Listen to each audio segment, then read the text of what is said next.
Hello, my name is Sherelle Milton, and in this video, I'll share how I applied Universal Design for Learning, or UDL, in my blended learning module called Bear Trek Leadership Lab, Mission 1, Leaders Learn.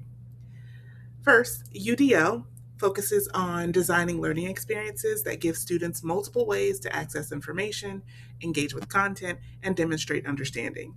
So, throughout this project, I focused on building those options into the learning experience from the start.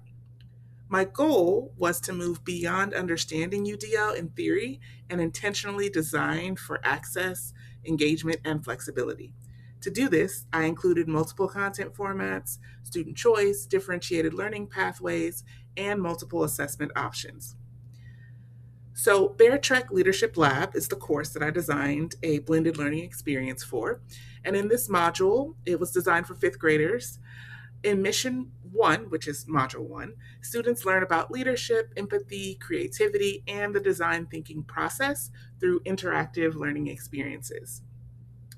So, multiple means of representation is where the students had access to information in multiple ways. So, through slides, guided notes, videos, visuals, as well as written directions and teacher explanation. This provided multiple ways for learners to understand the content.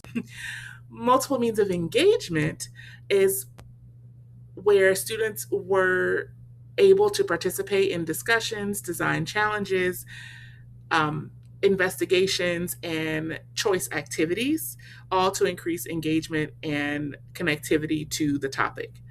The mission structure, in and of itself, helped create consistency and motivation throughout the module. And lastly, multiple means of action and expression. Students demonstrated learning in multiple ways. So they were able to take quizzes, participate in discussion posts, investigations, and reflections. One example that I'm particularly excited about is the reflection activity, where students were able to choose to respond and reflect on their learning through writing, audio, or video formats. I also differentiated instruction through learner support and enrichment pathways. So students who either needed more support or were ready for a challenge could choose the activities that provided the additional scaffolding or opportunities to extend their learning. I'd like to walk through my module and highlight some specific examples of UDL in action. Leadership Lab. Here is where students will join the homepage.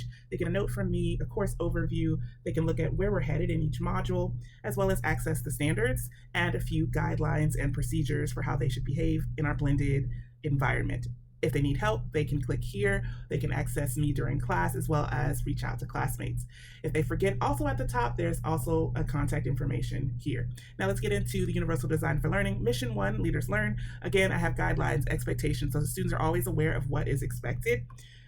Getting into Let's Learn, how are they accessing the content? This is multiple means of representation. So we have the Canvas slideshow. They can take notes here with written, so that's their tactile. They can watch videos, then they can get into the knowledge check for taking the quiz and making sure they're understanding the content. Getting into multiple means of engagement, we have the Let's Discuss, which is where we have a Padlet and students can access the Padlet to discuss with their classmates. This is student to student interaction as well as student to teacher interaction. Then when we get into the design aspect as well as investigation, this is multiple means of action and expression where students can have more ways to show their learning as well as engage with the content and making sure that they are finishing up with reflecting. They can choose the written, audio, or video reflection. As well as I differentiated instruction here, they can click Need Support and it opens up a choice board menu as well as if they want a challenge. In reflection, through this project, I gained confidence in designing multiple learning pathways. I became more intentional in my instructional decisions and developed a stronger understanding of flexibility in online and blended learning environments. This project helped me move from simply understanding UDL concepts to intentionally applying them within a real learning module. So, thank you for listening to my overview of the UDL principles and how I incorporated them into my learning module.